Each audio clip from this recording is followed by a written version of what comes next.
Still blessed to know the best at all times. It is your guy, Red Butler, here with the pretty left hook, hitting you in your goddamn liver. Oh, my gosh. I have Christy, the coal miner's daughter, Martin, right here. This is an amazing thing. Good to see you, man. Good morning, Rhett. How are you? I'm well. 2018 inductee, might we not add, for the Florida Boxing Hall of Fame. And this 2019 induction ceremony, clearly your footprints are all over Florida in many ways. Fighter, promoter, matchmaker, the list goes on. But before all of that, you trailblazed for women's boxing. You know what? I was very fortunate. I was in the right place at the right time. Absolutely. Got hooked up with Don King, Jesse Robinson, who saw me over in Daytona Beach, Florida, actually training, and I was sparring with one of the guys, and he's like, "Who's that guy up there?" And they're like, "That's not a guy, that's Christy." And so from one thing led to another, and next thing I know, I'm in front of Don King in his office, and signing a promotional contract. Wow. And if I'm not mistaken, you were born in West Virginia? Born in West Virginia, coal miner's daughter. Right. You know, very, very proud, great roots. When did you matriculate into Florida? I came to Florida in, oh my goodness, I think it was like 1991 maybe, a long time ago. That's right. You know, I turned pro in 1989. Wow. Had a few fights over in Daytona Beach, Florida, Ormond Beach. Let's see, I fought in Pompano. Yeah, I had a few fights here, Fort Lauderdale. What is it like for Floridian boxers? Why is it that there's something here that makes them ferocious fighters? What is it, though, if you had to bottle it up? You know what, I think because somebody else was bad. You know? Somebody else was a badass before you, so you have to go and put it out there just as hard and harder. That's the whole thing. It's like, that's why it's good to be in a gym with a lot of other good fighters. You hear them throw a 6 or 8 punch combination, you know you better match it and then up it. And then, you know, it just keeps pushing. Helps you get in better shape, helps them, push them. So, yeah, you know, you're always around good fighters. And the great thing about Florida, we have terrific weather. So, you know, all the good fighters want to come here to train. Right, absolutely. You fought some great individuals in your time. Names that are even relevant today, like a Holly Holm, so to speak, even though she's in MMA. When you reflect back on your career, you know, what are your takeaways from it? Blessed. You know, blessed. Wow, I did some really cool things. I fought in Madison Square Garden twice. Wow. Madison Square Garden. You know the greats that fought in Madison Square Garden? We're talking about all the way back. Gene Fulmer, Carmen Basilio. I could go on and on with the list of champions and greats. Ali, Frazier, all those fights happened in the Garden. So to get to fight, not just in the Garden, but in that same ring, because they kept that same ring for all those years. So to get to fight there, it was unbelievable.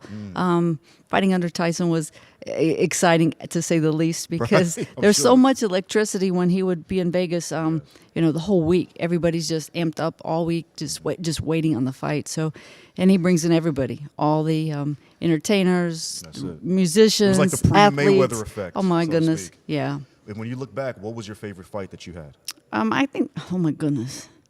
The best. There was a lot of them. A lot of good ones. The fight that probably changed my career was against Deidre Gogarty, and that was on the undercard of Tyson Bruno, and of course that fight was all bloody and really caught people's attention that hey, women can fight. That's right. And ended up with me being on the cover of Sports Illustrated. So that was probably the fight that stands out in my career and changed not just my career, but I think it changed women's boxing. What are your thoughts on the resurgence of boxing in relation to like the Clarissa Shields of the world? Folks that are pushing the envelope, obviously from Olympic wins, but now also as pros.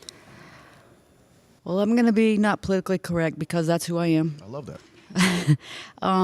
You know, you have fighters, women fighters that are out there getting really great opportunities today. Clarissa Shields has got to fight as the main event on Showtime. So she has tremendous money, power, a great push behind her. Sure. But at the same time, she's calling out male fighters like Triple G and Keith Thurman. My Keith Thurman that lives down the street. Yeah, are you kidding me? What would he do to her? She can't knock out women. What the hell does she think she's going to do to a man? He's going to whip her ass up one side and down the other, and then hand it back to her. So don't do that to women's boxing. You're hurting what I did for 20 plus years in my career. All I wanted to do was fit into the world of boxing. I wanted people to walk away and say, wow, Christy Martin was a good fighter. Not Christy Martin was a good woman fighter. That was a good fighter. Sure. But I didn't have to compete against a man to get that recognition. And the last thing I wanted to do was call out a man. Early in my career, I had people offer me fights against a man. What's going to happen? They're going to find some bum that maybe I can beat, maybe a male. then it's going to get tougher and tougher and tougher. And finally, I get hurt. But now here she wants to call out the world champions, the men at the top of the game. Right. No, come on, You grow up. don't see that as a throwback to, like, let's say, a Lucia Riker. I think she fought a man. And she got knocked out in 15 seconds. Right. So what are we going to throw back? Right. What are we going to throw back? Real talk. What do you think about her calling herself the GOAT, greatest woman of all time? I think, she is, she's delusional. It's too early. Come on, what has she done? Wait, is she the great Olympian, the greatest amateur fighter of all time? Absolutely. I will not in any way argue that point with you or try to take that away from you. Yes. The greatest female fighter of all time? Are you kidding? If she was boxing in my era, in the 90s, I can give you a list of 8 to 10 fighters that would kick her ass today. Wow. Including yours truly. The coal miner's daughter. You got it, baby. I want to talk about how you've been pushing the envelope as a promoter as well. What's that life like now with you wearing your promoter's hat? Oh, my God. It makes me wish I was 20 years younger and still in the ring. It's hard. Yeah. Oh, my God. It's hard. It's a lot of hard work. From everything. I mean, ordering the chairs, getting the insurance, matching the fighters. Are you kidding me? Which is actually what I like to do. But these fighters here today, I mean, they all want to stay undefeated. They don't want to fight a competitive fight. Right. They want guarantees. I'm like, dude, if you want guarantee, you got to go to Sears to get a guarantee. You're not getting And even Sears is closing. Right, there you go. There you go. Right. And I tell them I'm a promoter, not a protector. So you're going to fight on my show. Do I sometimes put a stinker together? Absolutely. On paper, do I think it's going to be that going in? No. I try to make every fight competitive. Sure. The A side should win, but it's not guaranteed you're going to win. You're still going to have to fight. Shout out to Anthony Joshua with that statement. Look. No guarantees. There is no guarantees. And look, that boy, Ruiz was a hungry young fighter that I've known for a long time. I trained with him back in Las Vegas when I was training with Miguel Diaz. This kid is hungry, and he had a lot to prove. Right. He wanted to show everybody I may be a little chubby, I may be not the typical form of a heavyweight champion, but I can do this. Right. He believed in him, and that's what boxing is about. 95%, you have to believe in you.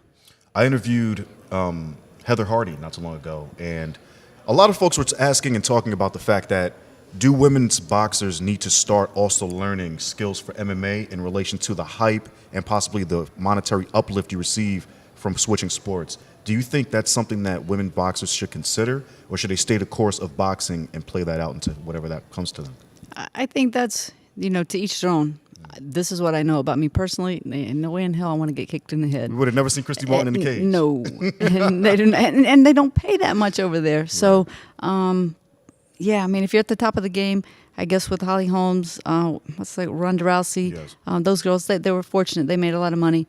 But as a whole, I'm not sure that the MMA women are making any more money than they are in boxing. It's I think that's each their own. That's Absolutely. I personally don't like the MMA world.